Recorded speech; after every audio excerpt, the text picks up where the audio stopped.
This is just a flying visit to tell you about the Eskimo curlew. An amazing bird, an incredible bird, an extinct bird? Maybe, we don't know. But even the memory of them is gone. It wasn't always like this. They fell on us like heavy snow. So many on the tundra, it was like clouds of mosquitoes rising in front of a walking man. Nests and eggs in every tussock of grass.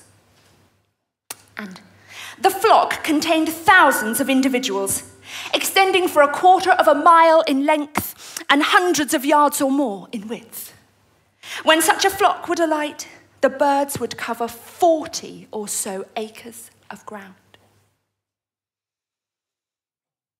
They haven't been seen for 50 years. But I live in hope. They breed in the Arctic, carving out territories in the tundra, always returning to the same place. The male arrives early, staking his claim, defending it against intruders, waiting for the female to come. The brief annual cycle of life in the Arctic leaves little time for delay.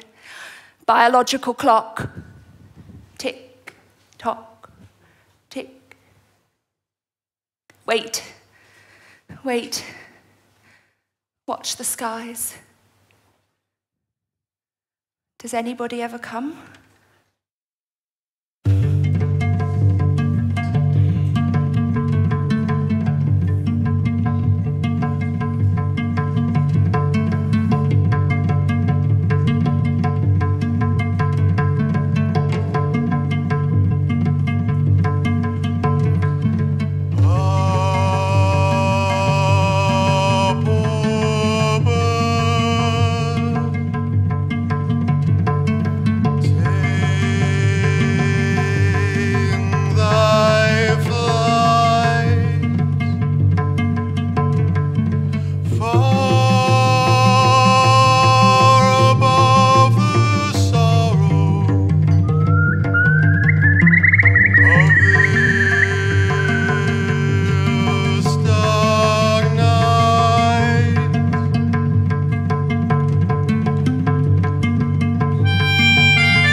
I'm always on the move.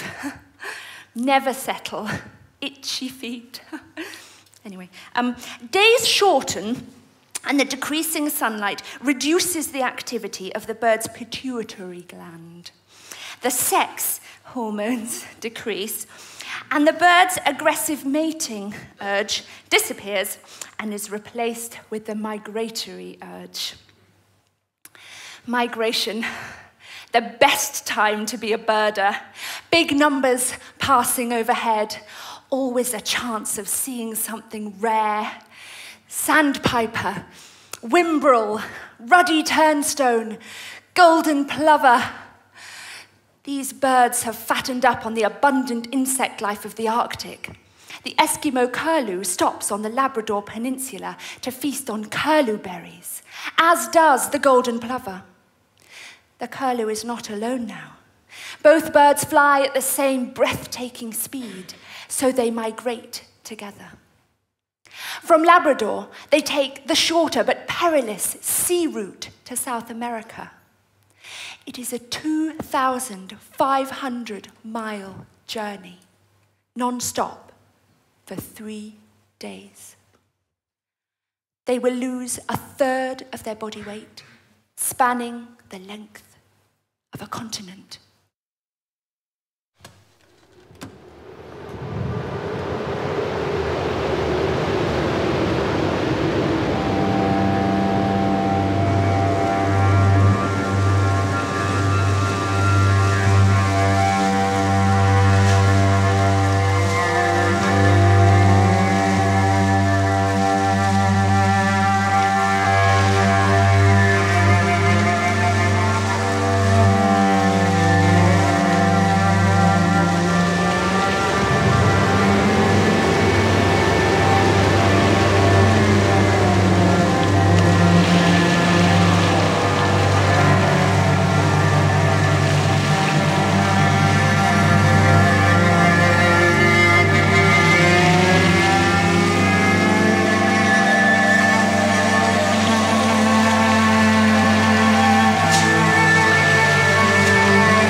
Navigation. The Eskimo curlew's brain is delicately tuned to cosmic forces. Scientists believe that birds like the Eskimo curlew can actually see the Earth's magnetic field. The Herculean thrust of the migratory impulse carries the Eskimo curlew from the very northernmost to the very southernmost reaches of the Americas.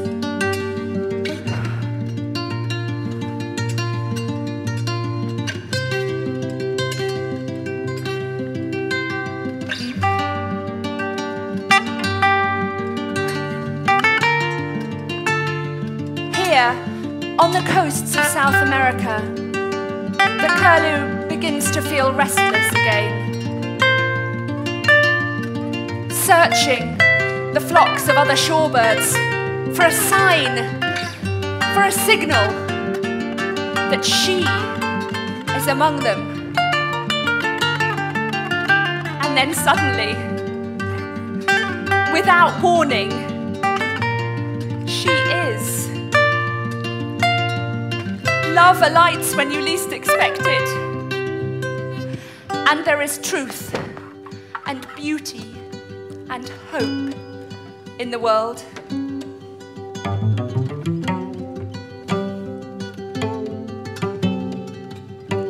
For the Eskimo curlew, recognition is intuitive and instantaneous. He has never seen a member of his species before, but he will know exactly what to do. He feeds her a tiny morsel. If she accepts, their bond is sealed.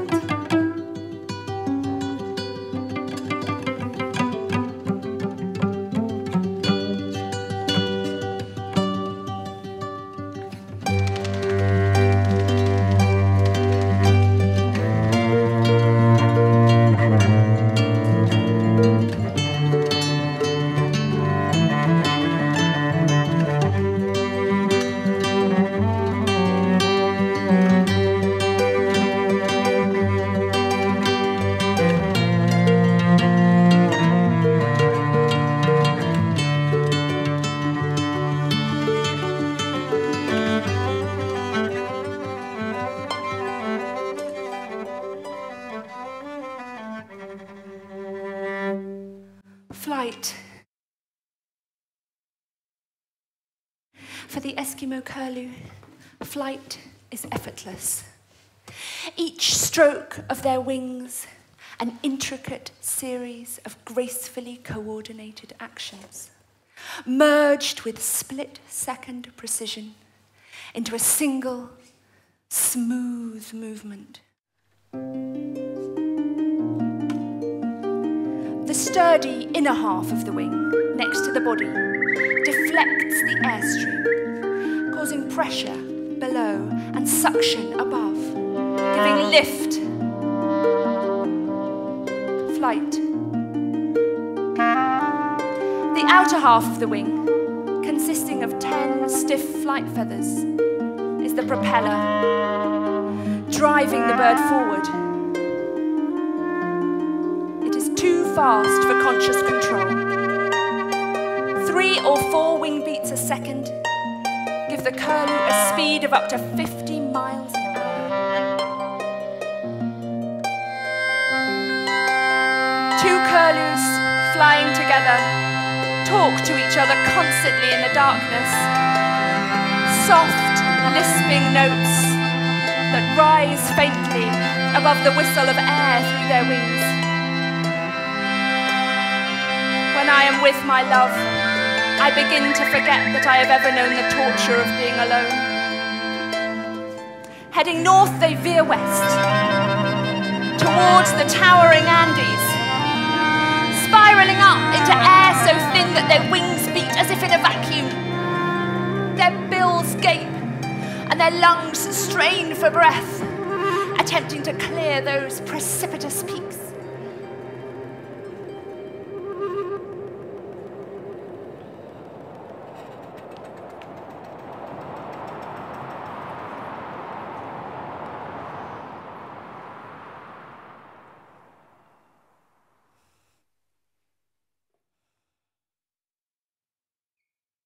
It is March. Far to the north, spring is greening the cottonwoods and prairie grasses. The Arctic is still 6,000 miles away, but it calls with a fever and a fierceness. The Eskimo curlew pair make another perilous sea crossing. Instead of following land, the Isthmus of Panama, around to the Guatemalan highlands, they fly due north across the Pacific. 24 hours of non-stop flight. But unlike the crossing of the Atlantic, this time they set off hungry. But they have each other. And if one slows, the other calls, a low, throaty courtship quirking, giving strength like no food or rest can. When they make landfall, they feed on newly hatched grasshoppers as they make their way around to the Yucatan Peninsula. And here they join with thousands of other birds. A bottleneck of migrating birds, cuckoos, thrushes, warblers, even tiny hummingbirds.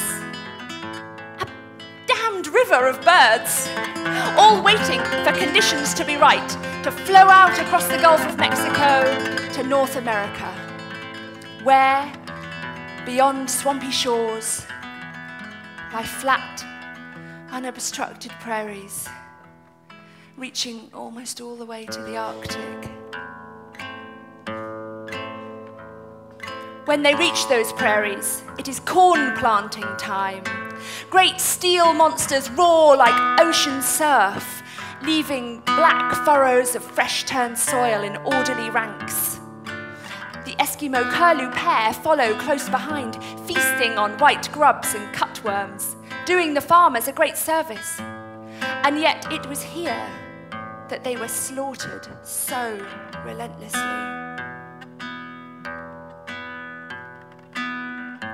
During the spring flights, the slaughter of these poor birds was appalling and almost unbelievable.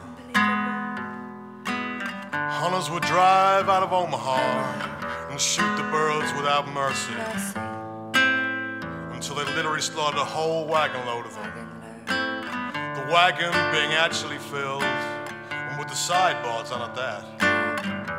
Sometimes, when the flights were unusually heavy, and the hunters well supplied with ammunition, their wagons were too quickly and easily filled. And so whole loads of birds would be dumped on the prairie. Their bodies forming piles as large as a couple of tons of coal, where they would be allowed to rot.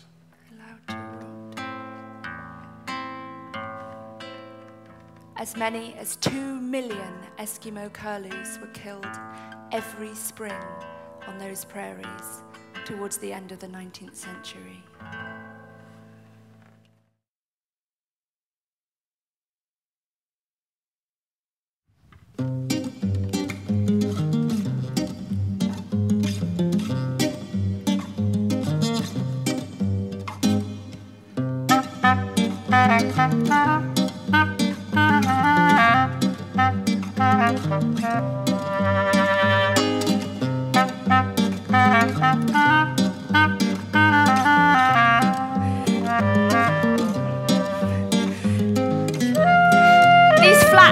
Featureless prairies were the stages for scenes of passion as well as tragedy. Within the female, an egg has formed, and it is ready to be fertilized. The courtship display flights, which had been gaining heat in the preceding weeks, now reach fever pitch.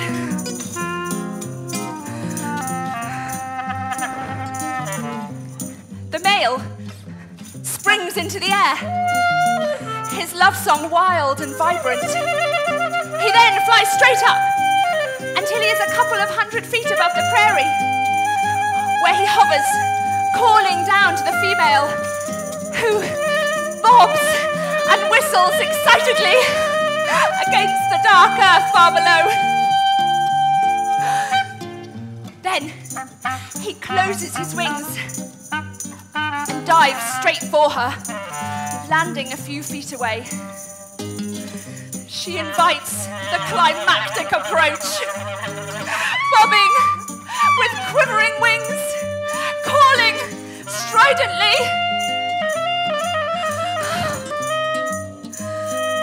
In the ecstasy of mating, they are blind to everything around them, vulnerable.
Last of the curlew. Keep watching. Keep waiting.